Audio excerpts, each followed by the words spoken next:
श्री स्वामी समर्थ सगळ्यांना. हाय, नमस्कार. तर आज आहे मार्गशीर्ष महिन्यातला 4था गुरुवार आणि हा लास्ट गुरुवार आहे. तर मी पूर्ण लक्ष्मी मातेची पूजा करून घेतलेली आहे आणि पूजाची मांडणी पण चांगली झाली आहे आपली. आता आपल्याला कथा वाचून घ्यायची आणि मी असं छान प्रकारे पूजा मांडून घेतलेली आहे आणि दीपत लावलेला आहे आणि गाईच्या तुपाचा पण दीपत लावलेला आहे. असं छान प्रकारे मस्त धूप दीपाचा प्रसन्न झालेलं होतं वातावरण. आणि लक्ष्मी मातेची कथा तर एवढी छान आहे शांबालीची. ते लहानपणापासून उपास करत आल्यामुळं का ते पाठच होऊन गेलेली आहे शांबालीची कथा. आणि घरात तर एवढं छान असं वातावरण झालेलं आहे, खूपच छान. आणि तुम्हाला माहिती आहे का, हे लास्ट गुरुवार आहे आणि मार्गशीर्ष महिन्यातला हा लास्टचा गुरुवार आहे. आणि असं छान प्रकारे मी पूजाची मांडणी करून घेतलेली आहे. पूजा पण आपली खूप घरात एवढं भरभरून वाटत आहे की असं रोजच पूजा करावी, पण नाही, असं नाही जमत. ते मार्गशीर्ष महिन्यातच करावं लागते पूजा. तर मी असं छान प्रकारे पूजा करून घेतलेली आहे. आणि शांबालीची कथा तर एवढी सुंदर आणि ऐकायला पण छान वाटते आहे. आणि लहानपणापासून आम्ही कसं उपवास करून ते कथा एकदम पाठच झालेली आहे. तर असं मी कथा वाचून घेत आहे. त्यांनी पण आले आहेत. आणि परत विजयदादा आपला आता माळेगावच्या यात्रेला निघालेला आहे. तर मी पटपट कथा वाचून आरती करून जेवण करून घेता.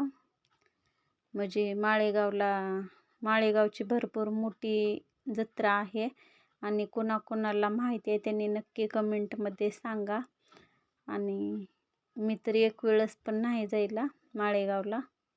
तर कोण कोण गेलं होतं ते पण सांगा. तर जावं तर म्हणायला, बघावं आता कधी जावं, किती दिवस राहते काय माहिती नाही जत्रा. तर मी असं कथा वाचून घेत आहे आणि कथा तर पाठ झालेलीच होती, त्याच्यामुळं पटपट वाचून घेत आहे. आणि एवढे अनमोल शब्द आहेत कथेमध्ये लक्ष्मी मातेचे, असं वाचतच अंगाला काटे येतात.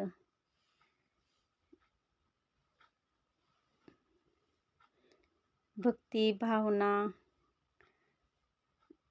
आणि पूजा, राणीची कहाणी, भाद्रशव राजाची कहाणी, सूर्यचंद्रिका राणी आणि भाद्रशव राजाची कहाणी आहे. आणि शांबालीची खूप छान अशी कहाणी आहे आणि वाचणाऱ्याला तर माहितीच असन. तर मला खूप छान असं पूजा करून घेतलेली आहे मी. तर आपल्याला पूजा करून परत आरती करून आणि नैवेद्य दाखवायचा आहे.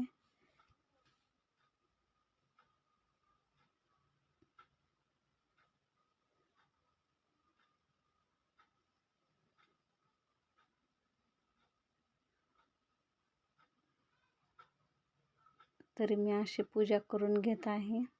खूप छान अशी पूजा झाली आहे आणि खूप घरात पण एवढं प्रसन्न वाटाले.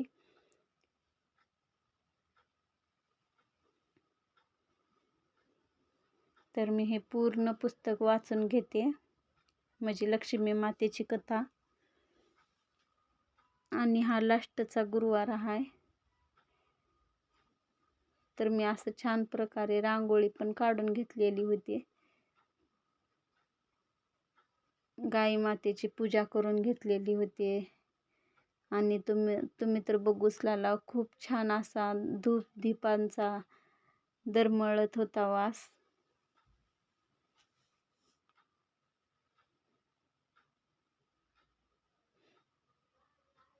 आणि लक्ष्मी मातेची पूजा म्हणलं तर खूपच छान असं घरात खूप असं प्रसन्न वाटत होतं.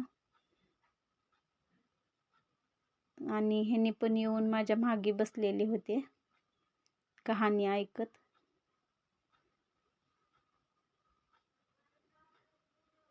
त्यांना पण खूप असं कहाणी ऐकायला आवडतंय.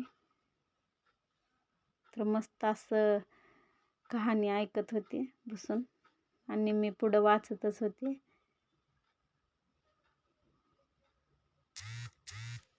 तर आपली पूजा झालेली आहे पूर्ण. कथा वाचून घेतलेली आहे. परत ह्यांनी आले, ह्यांनी पण पूजा केली. मग आता आपल्याला आरती करायची होती.